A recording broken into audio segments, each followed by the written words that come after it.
Max Verstappen's exit clauses activate in a matter of weeks, not months, weeks.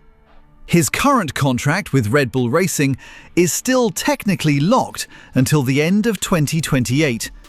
But the fine print everyone in the paddock ignored is about to become the most explosive storyline in modern Formula One history. Behind closed doors in Milton Keynes, the reigning world champion is no longer just frustrated. He is actively weighing whether to stay and fix a sinking ship or walk away entirely. And right now, Red Bull management is in complete panic mode, operating in a state of absolute red alert, trying to convince him to stick around. Problem 1. The exit clause trap. Mainstream media networks want you to believe that Verstappen is completely locked in long-term, bound by a multi-million-dollar contract that keeps him in blue overalls until 2028. Fiscally, that's correct.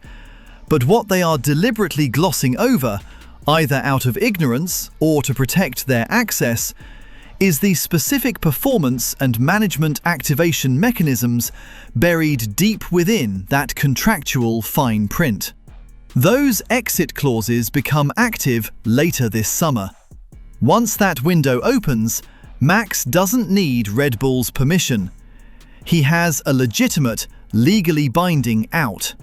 If the car isn't performing, or if the internal management structure fractures any further, he can openly negotiate with top-tier rivals like Mercedes or Aston Martin. Or he can simply choose to walk away from the sport entirely to pursue hypercar racing. Red Bull knows this. More importantly, Helmut Marko knows this.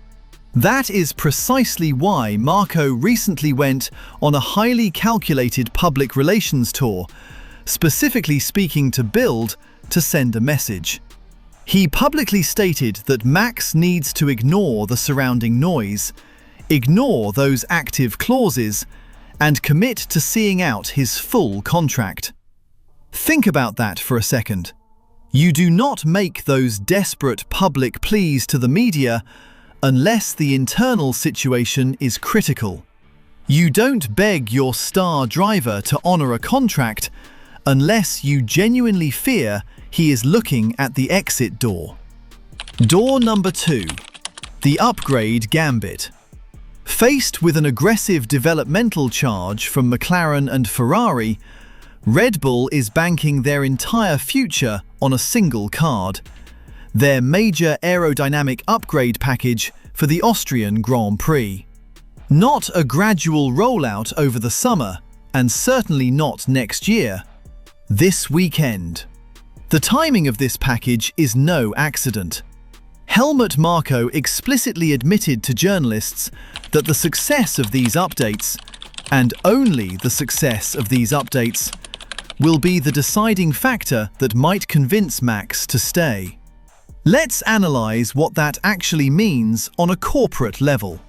Red Bull's entire driver retention strategy for a generational talent hinges entirely on raw mechanical performance over the next few race weekends.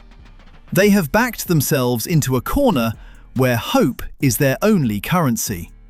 One bad weekend, one failed correlation issue in the wind tunnel, one continued performance deficit against the papaya cars, and Max's hand moves directly to that exit trigger.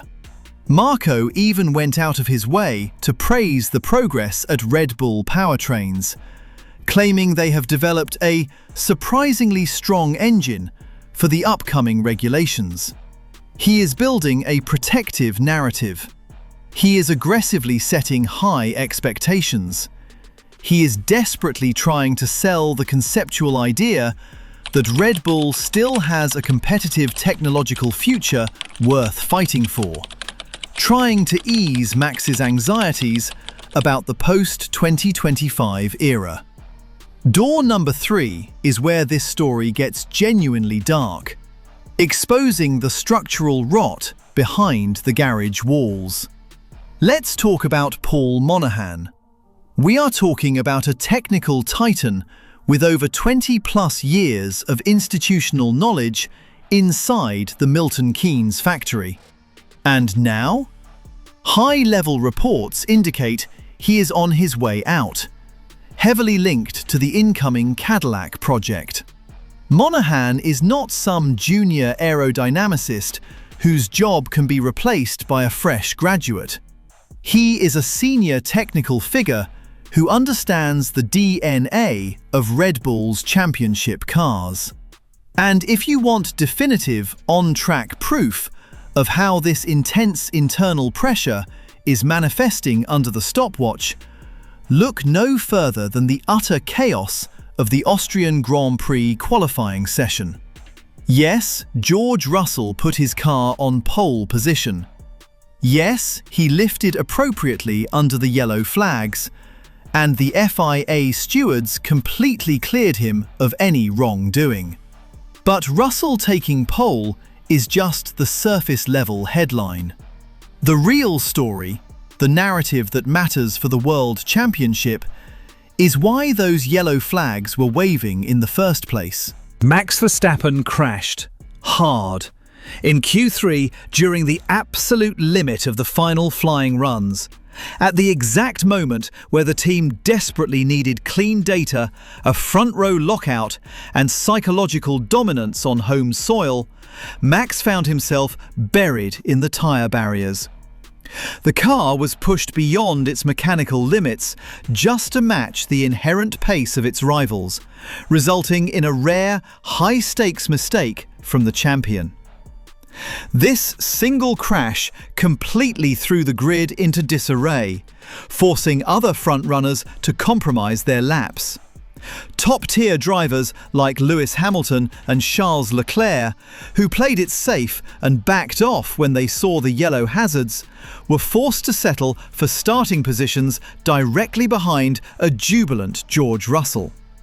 For Max, this entire weekend serves as a perfect microcosm of the larger crisis. The RB chassis is knife-edge sharp, the balance is gone, and the pressure to overcompensate is forcing mistakes. There is absolutely zero guarantee that the incoming upgrades will close the gap to a surging field. Marko is banking on mechanical miracles, trying to reverse a negative performance trend that has been building quietly for months. That isn't a sustainable racing strategy. That is statistical desperation. If these upgrades deliver immediate, dominant pace and put Red Bull back on the top step easily, the crisis is temporarily averted and the contract dispute gets swept under the rug. But what if they don't? What if Austria comes and goes and the car is still getting out-qualified and outpaced by McLaren and Ferrari? Then those summer exit clauses stop being a legal theory discussed by lawyers. They become fully operational. And a world champion who has nothing left to prove to anyone will take his leverage and walk straight toward the exit door. So, I want to hear from you down in the comments. Do you believe Max stays if these upgrades fail to deliver this weekend? Or does he finally pull the trigger and leave Red Bull scrambling to rebuild from scratch? Drop your thoughts below. Let's get a debate going. That's the real story. That's the leverage. And the summer of reckoning starts right now.